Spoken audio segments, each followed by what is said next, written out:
Hello everyone, my name is Helga and you're on my anime channel. Do you remember the times when I used to say that watching 10 titles a season was my maximum? Guess what? This season I'm watching 17 shows. I hope you've heard me correctly. 17 anime series that are currently airing. And to tell you the truth, I've become so addicted to checking out new episodes of all of them right away that on Thursdays, when nothing comes out, I feel like my life is missing something. That's why I feel more than qualified to share my top 5 favorites among them with you today. So without further ado, let's go.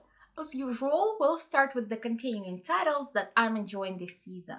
I haven't included them in my top 5 because I want to save space for the new shows. However, that doesn't mean that they're worse.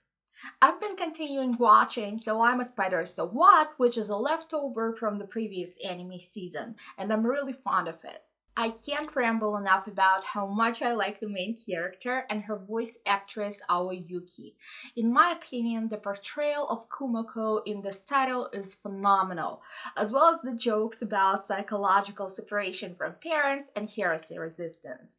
This type of humor is right up my alley, and the main mystery of the show also fascinates me, so I keep longing for new episodes every week.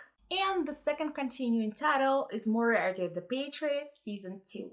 Although I find the main goal of Moriarty and his comrades quite nonsensical, I've been enjoying following the journeys of the main characters, their development, and relationships. And the weirdest thing is that I've gotten so used to their Bishonen looks that when someone starts talking about Sherlock Holmes, these images come to mind first, which is quite weird. And I also like the second season's opening theme. And now, starting my main list, I'll name one more show, the music from which has been in my playlist daily. It's Mashiro no Oto, or Those Snow White Notes. It's a story about a young shamisen player who is trying to live up to his talented grandfather's legacy. I like the sound of shamisen, especially when it's mixed with electric guitars, and the atmosphere of the traditional Japanese culture. The only thing I dislike about this show is the arrogant personality of the main character. He sometimes really gets on my nerves, but I guess this is how it's supposed to be at this point in the story. Number 4 on my list is the series called I've Been Killing Slimes for 300 Years and Maxed Out My Level. It's a nice laid-back isekai show with the same main voice actress who plays Kumoko in So I'm a Spider So What, and she's expectedly doing a great job here too. I find the characters, especially Falfa and Shalsha, extremely cute and some storylines hilarious. And next comes an even funnier and highly underrated show called Dragon Goes House Hunting. I don't know where the slow rating comes from on my anime list, but I'm completely in love with Letty and his epic mess ups. Letty is a young dragon who is disowned by his parents after failing to guard their eggs.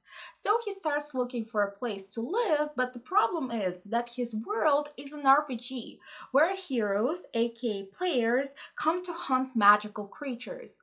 But all that Letty wants is a quiet life with peaceful nights next to a fireplace. It's a humorous coming of age story that is also relatable to anyone who has ever tried to find an apartment, and I can't recommend it enough.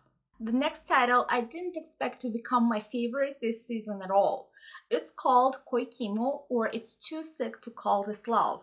It's a romance about Ichika, a high school girl who one day saves a stranger from falling down the stairs and then finds out that he's her best friend's older brother. He's a smart and popular office executive who had never taken women seriously before he met Ichika, who found his way of expressing his affection weird and his wooing habits disgusting. When I first heard the synopsis, I thought that I wouldn't enjoy the show by any means, because what I definitely don't need more of are the titles with the toxic pushy male lead. However, this title didn't turn out to be like this at all. In reality, it's a story about two unlike characters who are gradually finding common ground with each other, and I ended up rooting for them. Also, the opening and the ending themes of this title are just perfect. And talking about perfect ending themes, let's move to my absolute favorite show of this season. But before I name it, I'm going to tell you the names of all other titles that I have been watching this season for you to get the idea what series I was choosing from. I need to say that I find some good aspects in all of them. If it wasn't so, I wouldn't be watching them. But there are some disadvantages that didn't let them make it to my top 5. These shows are 86, which I find okay but kind of boring, To Your Eternity, the plot of which is interesting but it's hard to predict where it's really going, I Shaved and Took in a High School Runaway, which didn't turn out to be as inappropriate as I expected it to be, but still kind of weird at times, Full Dive, which I have been thinking of dropping for weeks but haven't done it, so apparently it's not that bad. Mars Red, which unfortunately has some annoying character arcs. The Saint's Magic Power is Omnipotent, which is a dull isekai reverse harem show. The World Ends With You, which is quite unclear plot-wise at this point. Super Cub, which is a really good slice of life about motorcycles that almost made it to my top 5. Tokyo Revengers, which I watch only because it has time travel in it, and Vivi, which has the topic of humanizing artificial intelligence that just doesn't quite resonate with me. And finally, number 1 on my list, the show new episodes of which I've been waiting the most each week, is Shadow's House. The gothic, mysterious atmosphere of this series is really unique, and the soundtrack matches it so well that it's been haunting me for weeks. Nai Nai Bariana, which is the ending theme of the series, is definitely a number 1 hit this season. I also like the way the visual sequence follows the music in both the opening and the ending, and the darker themes that are starting to unravel in the later episodes. I really hope the show will continue as strong as it started. It's a story about living dolls who are assigned to the members of the so-called shadow family, the people without faces, and have to serve them. Even more than that, according to the premise, they are made identical to their masters in order to become their faces. I also wanted to talk to you about the 2 main characters, Kate and Milliko. Although the latter is supposed to be the face of her master Kate, I don't picture their faces to be the same at all. I think it's because their personalities are so different, and I find this artistic device truly fascinating. For now, I have nothing bad to say about this series, and I hope it will stay the same, and I'll put it in my favorite anime full-time list.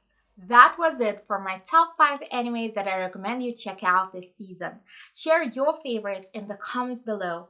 I hope you've enjoyed this video. If so, give it a thumbs up, subscribe to my channel for more anime related content if you haven't yet, and click the little bell icon to get all the notifications from it. Hope to see you soon. Bye!